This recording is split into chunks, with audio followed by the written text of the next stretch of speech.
all. So today we're going to be doing a glutes and hamstrings workout. This is very beginner friendly. It features dumbbells and very light long bars. So no barbells, nothing like that. Because for my beginners, my newbies out there, congratulations on starting your journey, by the way, or just my people who might have been fitness junkies in the past or interested in fitness and are now getting back into it. It's very good to recondition your body and work on your stability, also known as balance, before you start jumping into adding more weight, adding more reps, or getting way more complicated with the movements. So that's what makes it so beginner friendly, is that we're focusing in on balance and doing movements that are going to increase our balance. So it's set up as a warm-up. So you're going to see that I did a quick warm-up in the beginning. What you're not going to see on camera is the walk that I did on the treadmill prior to. So I do 5 to 10 minutes of cardio before any workout just to get my muscles all warm and toasty. And then I do a warm-up where I just warm up my legs. In this case, because we're doing legs, I do a couple light leg exercises to help with mobility, so they're dynamic stretches, and then I go into an activation. So activation is doing it's almost like a super light workout before the workout, just to target those muscles that you're going to be working on. I like to call it a wake up. You're waking up the muscles you're about to be working on. It's a warm up for those muscles. So it is an extension of your warm up, but it's more focused in on the specific muscle group you're trying to work. And then we go into resistance training. So resistance training is your typical strength training. That's what you think of when you think of dumbbells and lifters and bodybuilders. So then we go into that as well. And that's how all of my workouts are going to be formatted. So we go into a warm-up, an activation, resistance, and a cool down. And then for me, I do cardio as well because I do have a fat loss goal. For those that do not have a fat loss goal, or you're actually trying to put on muscle or weight, I would suggest perhaps reducing the cardio portion or maybe skipping it altogether a couple times a week, as you don't want to be burning surplus calories. So without further ado, if you're interested and you've made it this far, stay tuned. So we're going to be starting with a little bit of neck roll action here because my neck is always super tight in the morning. And then I didn't do that for too long, but then I swiftly moved over to karaoke's, but my brain can never figure them out. So it takes me a second, as you can see. And I'm just doing some slow karaoke's because, again, this was taken at 5:30 in the morning. Your girl was still asleep, but I wanted to make that muscle-mind connection happen with my legs. So then I'm just doing, I don't even know what to call these, honestly, but I do some like hip turnouts, if that's what you want to call them, just to get my hips moving. And then I go straight into a body weight lunge. Now, this is optional. Depending on your ability level, a lunge may actually be kind of challenging, so maybe not incorporating it in your warm-up. I don't know what the heck I was jamming out to, but you're going to continue to do body weight lunges, apparently. I was really feeling body weight lunges this morning. But when it comes to my warm-up, I kind of just go with the flow. I kind of just go with what feels good in the moment. Anything to warm up my lower body because that's what we're focusing in on today. So as you can see, the lunges felt pretty good for me, so I just kept going with them. I wanted to make sure that my hips weren't too tight because I have a tendency to wake up with very tight hips. We did a lot of lunges this morning. Okay, your girl's done. I don't know why I did so many lunges. All right, moving on to activation. So again, with the lunges, there was a point in my life where I absolutely despised lunges. So this is kind of hilarious to me. But I'm using my medium weight resistance band to activate my glutes and my hamstrings here. And I'm using a resistance band because obviously body weight lunges for me are not as challenging as they can be for some. But body weight lunges can be a great activation movement as well. You just want to make sure that you're progressively overloading, which is just periodically adding more weight or more reps as you get more advanced in the fitness realm. And so that's why I chose this medium weight band to do it with. Again, I think I just wasn't counting, honestly, but this is your activation. So you're going to be doing this. You're going to go straight into the movement. So I finished my lunges, and now you're going to see I'm going to go straight into fire hydrants, or actually they're called donkey kicks. So I'm going to go straight into weighted donkey kicks, and that's going to activate again the bottom of my glutes. So I'm doing that. Make sure that you're getting your leg up there. No half kicks. Okay? Don't cheat yourself of a good glute workout. Make those glutes burn. Grow that peach. Okay? So as you can see, I did 10 per leg. So then the other leg, I'm going to do 10, 2, 3. Probably stopped counting, to be honest.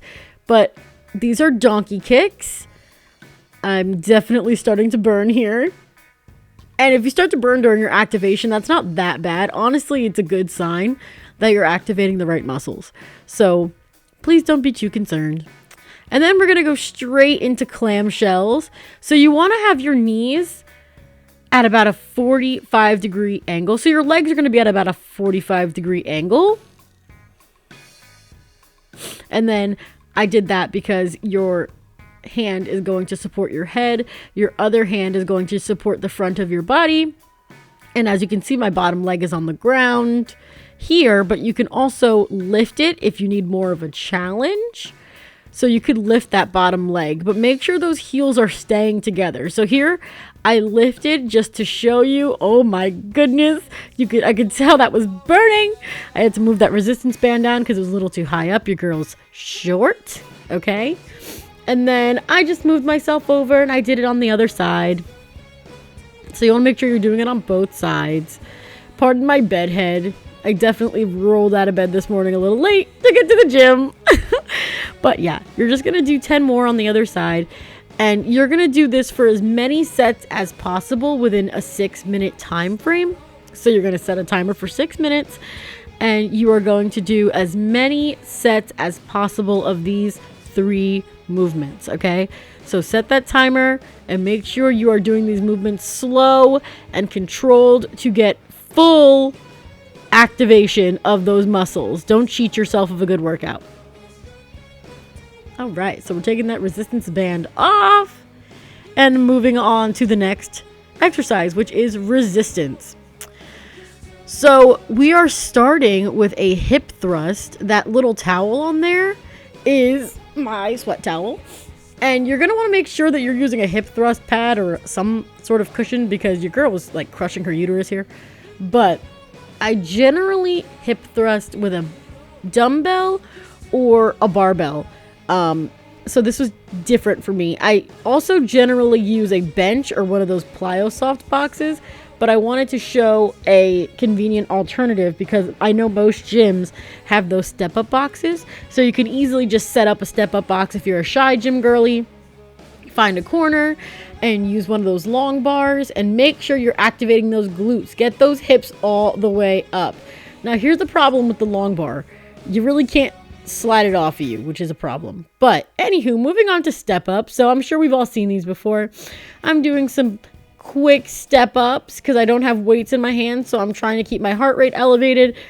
These are going to target your glutes as well. Make sure you're stepping with your heel to really fully activate your glute muscles and move quickly as possible without hurting yourself. So this is also increasing your balance. You want to make sure you're working on your balance too, because balance and good stability are really the foundation for all movements, which is why when there's the hierarchy of steps you want to work on, they start at the bottom with stability because that's the base of really any movement is having good stability.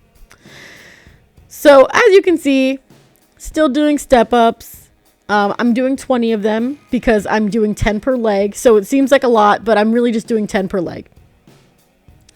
Moving quickly into RDLs. So I want to mention that all of these movements are going to be done to failure, except the last one, for 3 sets. So I'm doing an RDL here. Please make sure you're engaging your core.